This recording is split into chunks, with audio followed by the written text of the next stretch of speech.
Hello, I'm Anna, and I am a political and market researcher. Thank you, Jamel Holly, for giving me that title because it explains the work I do perfectly.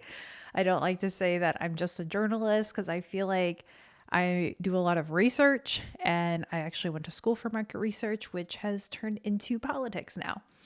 So, tomorrow is RFK Jr.'s first confirmation hearing. I am so excited. I think it's going to break the internet for sure. Now, we are already seeing senators say that he is not qualified. He has no medical professional experience. So I thought it would be fun to actually go through all of RFK Jr.'s experiences in his career because he's done a lot, but the media just wants you to believe that all he does is spread crazy, dangerous conspiracy theories. But it's funny because just 10, 15 years ago, Democrats praised him for all of his work. So let's get into this. Now, I'm going to be reading off my phone because I just threw this video together. I am not someone who likes to use a teleprompter. I have not honed in on that skill yet to make it look natural as I'm reading off a teleprompter. So I made a thread on X yesterday. I also made a Substack of this exact thing that I'm going to read. So let's go through it, and you will also get my amazing commentary as we go. So I started out by saying, be prepared. Every single Democrat, and honestly, some Republicans too, will say RFK Jr. is not qualified, but they won't tell you the truth. Here is everything RFK Jr. has done in his career that makes him fully qualified to run for HHS. Wait till you see Biden secretary's qualifications at the end, because there's so much hypocrisy there, let me tell you, but we will get into that. So starting out, let's talk about his childhood. RFK Jr. is obviously the son of Robert F. Kennedy, a former U.S. Attorney General and presidential candidate, and the nephew of President John F. Kennedy. Obviously, both were assassinated. This is something that I think we gloss over a little too much. Like, obviously, it's a part of our country's history, but try to put yourself in his shoes. He was a kid growing up, and he lost his uncle. Not just lost his uncle, but was assassinated.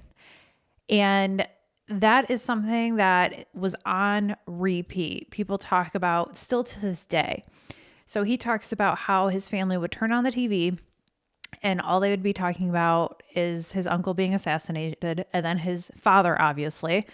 And they would have to get up and turn off the TV because it's like they are reliving that trauma every single time they got up or saw a newspaper or anything.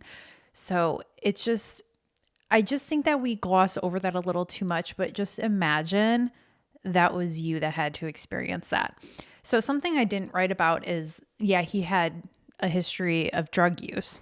I think he did heroin for like 14 years and he's over 30 years sober. He goes to like AA meetings every single day. He goes to the gym every single day, takes care of himself, and has spent his career, as we will get into it, helping others. So I don't know. Some people just always like to say, like, we don't need a drug addict running HHS. Like, how much does someone need to do to show that they are reformed and they got past it? And don't know if you noticed, but we, as a country, have an addiction problem. And who better to get us through that than someone who has been through it and got through it himself.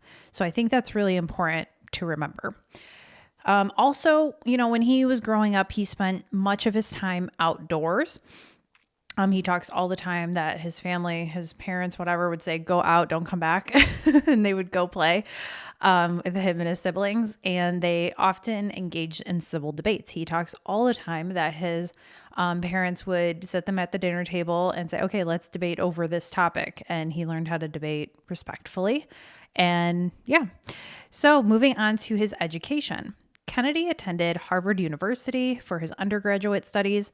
He went to University of Virginia Law School for his law degree and obtained a Master of Law from Pace University in 1987. He co-founded and supervised Pace Law School's Environmental Litigation Clinic. Kennedy received a special permit from New York to allow 10 law students to practice law against Hudson River polluters. I thought that was really cool. And it's still going on to this day, this program. So Pace University has it on their website that they work with Riverkeeper, which we'll get into in a second. And that they help with the Hudson River and go after polluters. So super cool. After that, lawyer and board of directors for Riverkeepers. He did not start this organization. I believe this organization was started in the 60s, but he later joined it. So Riverkeeper protects and restores the Hudson River from source to sea and safeguards drinking water supplies through advocacy rooted in community partnerships, science, and law. So in 1984, Kennedy Jr. became a part of the Riverkeeper, which was then known as Hudson Riverkeeper Fund. Throughout his tenure, he held the role of chief prosecuting attorney on staff and later served on the board of directors from 2000 until his departure in 2017. So he was with them for quite some time. Furthermore, the organization closed one of the state's most notoriously harmful landfills and helped protect New York City's upstate reservoir system. So they did quite a lot. And of course, this is just a summary, so you can go research if you want even more details. I feel like even after everything we're going to discuss today, it's just scratching the surface. While he was doing that, he also founded the Waterkeeper Alliance. This organization fights for clean water across the globe. Kennedy not only helped start the Waterkeeper Alliance, but was also the president from 1999 to 2020. Under his leadership, the alliance grew to be the world's largest nonprofit focused solely on clean water. There are now more than 350 Waterkeeper groups in 48 countries patrolling and protecting 2.8 million square miles of watershed. Amazing. Then, in 1996, 1997-ish, he helped negotiate the New York City Watershed Agreement. He negotiated the agreement on behalf of environmentalists and New York City watershed consumers. It is regarded as an international model in stakeholder consensus, negotiations, and sustainable development. So other municipalities, all across the globe have now looked at this agreement and adopted it. After closing that deal, New York Magazine called him the Kennedy who matters. Oh, man, it's so funny. Okay, so in 2000, he co-founded his law firm. The firm has won numerous cases, including a $70 million settlement for Florida property owners affected by toxic chemicals and a $670 million settlement for residents in Ohio and West Virginia whose water was contaminated by DuPont. So again, a history of how he's fought for people like me and you. He is obviously not a lifetime politician. He's never held office before. And, in the meantime, he's actually been fighting for us, which I just think is really remarkable. He testified in Congress by the invitation of Democrats. His environmental work was celebrated by Democrats so much that he testified in Congress by Ed Markey's request, who has now turned on him. This hearing was in 2008. Let me show you a small portion of it. Over 25 years as an environmental advocate about being nonpartisan and bipartisan in my approach to these issues, I don't think there's any such thing as Republican children or Democratic children. I think the worst thing that can happen to the environment is if it becomes the province of a single political party. About 8 years ago, the EPA announced that in 19 states, it is now unsafe to eat any freshwater fish caught in the state because of mercury contamination. The mercury's coming from those coal-burning power plants. In 49 states, at least some of the fish are unsafe to eat. In fact, the only state where all of the fish are safe to eat is Dick Cheney's home state of Wyoming, where the Republican-controlled legislature has refused to appropriate the money to test the fish. We know a lot about mercury now. According to CDC, there's 1 out of every 6 American women now has so much mercury in her womb that her children are at risk for a grim inventory of diseases: autism, blindness, mental retardation, heart, liver, and kidney disease. I have so much mercury in my body just from eating fish, 2.5 times what EPA is considered safe. I was told by Dr. David Carpenter, who's the principal authority on mercury toxicity in this country, that if a woman with my levels of mercury in her blood would have children with cognitive impairment, with permanent brain neurological injury. It's just funny because now Ed Markey says that he's unexperienced, he's crazy, he can't be Secretary of HHS. But, in 2008, he said the same things he is saying now, but nobody called him crazy. And he was so amazing with the environment that Obama considered him for a cabinet position. As president-elect, Obama strongly considered RFK Jr. for administrator for the EPA. Politico even said this would raise the profile of the EPA. And then he was a partner at Morgan & Morgan, a law firm, in 2016. This is where Kennedy and his team won the monumental Roundup case. I feel like a lot of people have heard of this case. I heard of this case, but I had no idea RFK Jr. was attached to it, worked on it.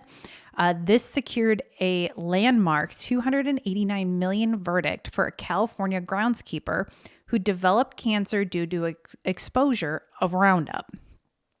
And this has now triggered many, many more cases against Monsanto. So I don't know where it kind of stands now. I did see that RFK Jr.'s, this law firm, the Morgan & Morgan, they were filing a class action lawsuit against Monsanto. And I don't know where that stands today, but many more people have sued and they have settled. The Monsanto has settled with them for their injuries. He is the founder of Children's Health Defense, formerly known as, I think it was the Mercury Project, because, a lot of his work, when you look at everything he's done, he started out talking about, mercury, the harm that mercury can do on people's body, especially, if women who are pregnant, it can make neurological defects for the child. So that's kind of how it started, but then they changed the name to Children's Health Defense. CHD is a nonprofit organization that focuses on health advocacy, particularly in areas related to children's health. They focus on raising awareness, promoting informed consent, and pursuing legal action against regulatory agencies and corporations they believe are failing to protect public health. Now, one of the things that they did, which I think is so funny, is they sued the FCC because of 5G. So a lot of people, say that Kennedy is crazy, conspiracy theorist. He warns against 5G and people think he's crazy for that. But yet he won a case against the FCC for them failing to actually update their regulations. The court decision says that the FCC completely failed to acknowledge, let alone respond to comments concerning the impact of RF radiation on the environment, and that there's evidence of potential environmental harms. So it didn't say that they had to change their regulations, but they did discover that they had ignored warning signs. And so they need to go back to the drawing board and see if they need to update their regulations. So, call him crazy, but yet he wins these cases. He is also a best-selling author. He has written many books about politics, environmental policy, and public health throughout his life. This includes the New York Times bestseller, The Real Anthony Fauci, where he outlines the corruption between government agencies and pharmaceutical companies. And, it's funny because he literally outlines how Fauci and Bill Gates have basically committed crimes against humanity, and yet they have not sued him. So if anything in that book was false, you damn well know that they would have filed a defamation case against RFK Jr., but they have not. So there's your sign. And fun fact, his ethics disclosure that he had to turn in for applying for HHS said that he has 2 books that are written that are not published yet. So we can expect that coming soon. I did another post too on this thread talking about his additional work. Really, he's worked with a bunch of minority groups fighting for them. A lot of times these poor communities, they don't have the resources to fight back against corruption and against these big mega corporations. So he has kind of filled that gap. He has stepped in to try to to help fight for them and has been very successful in a lot of ways. I mean, even just, okay, so he successfully reopened different parks for Bronx residents. They were forced to open Bay Park, which had been converted into a police firing range. He represented the NAACP in opposing a garbage transfer station in a minority neighborhood. It's things like that. He's been working for the little guy. And then this all leads me to conclude that there is so much hypocrisy when it comes to RFK Jr. because Biden's Secretary of HHS pick was Javier Becerra. Do you want to know his background? He was a lawyer. He is a lawyer. And a lifetime politician. He spent many years in Congress. He was Attorney General for California. So no formal medical training at all. And that I see that daily, that people are like, RFK Jr. has no medical training. Okay, did you say the same thing when Becerra was getting appointed? Yeah, I don't think you did. And it's just funny because RFK Jr. is also a lawyer. The difference is he's not a lifetime politician, which I think most people today would say that's a good thing. But you want to know what the best qualification of them all is? He was finally able to get health center stage in politics and inspired people all over the country to take their health seriously. I even say it's just the little things. Like in the summer, I was growing produce for like the first time, and he had posted this video of ladybugs all over him. And he said, don't put chemicals in your garden. You want to add life to it, and ladybugs will eat the bad bugs. So I was able to grow a ton of food completely organic. I ordered those ladybugs, and that is just one way that he has inspired me, and I know he's inspired millions of other people to take their health seriously. And that to me is the biggest qualification for a Secretary of HHS. Now, the work is not over. If you are watching this video before Kennedy is confirmed officially, please call your senator. And to tell you how serious I am, we're going to do it right now. I have it in my profile. I always have it linked to find your senator in your House of Representative. Remember, you have 2 senators per state. So you're going to call 2 people. You can also email them, but their emails are not listed on the Senate website. So if you want to email them, you have to Google your senator's name and go to their website and hit contact, whatever. So I'm going to go, my senators are in Michigan and their numbers come right up. So I got to copy it real quick and we'll give them a call. And by the way, it just goes to voicemail, and you can have the option for them to call you back. But we're not going to do that today. I did have them last week call me back. So here's the number for Gary Peters, one of my senators. Hello, this is U.S. Senator Gary Peters, and thank you for calling my office. It is an honor to serve you in the U.S. Senate, and I certainly do appreciate your call. If you'd like to share an opinion, please press 1. If you're looking for assistance with please leave a message after the tone. If you'd like a response back, please be sure to leave your full name, telephone number, and email address. Thanks again for reaching out to my office. Record your message at the tone. When you are finished, hang up or press pound for more options. Hi, my name is Anna Matson, and I just wanted to call to say that I am in full support of RFK Jr. and Tulsi Gabbard being confirmed. I think this is a great opportunity to take our health and our national security seriously. So I would appreciate the senator's support in this. Thank you. Okay, so 1 senator down. Let's see if I can do it again. My other senator is Elisa Slotkin, and she's new, but I feel like she's already influenced, but we will still give it a shot. Thank you for calling the office of Senator Elisa Slotkin of the state of Michigan. After the tone, please leave your name and a callback number. Your call will be returned as soon as possible. Hi, my name is Anna Matson, and I am just calling to say that I am in full support of confirming RFK Jr. and Tulsi Gabbard. I think they are going to do amazing things for our country's health and national security. So I'd appreciate the senator's support in this. Thank you. And there you have it.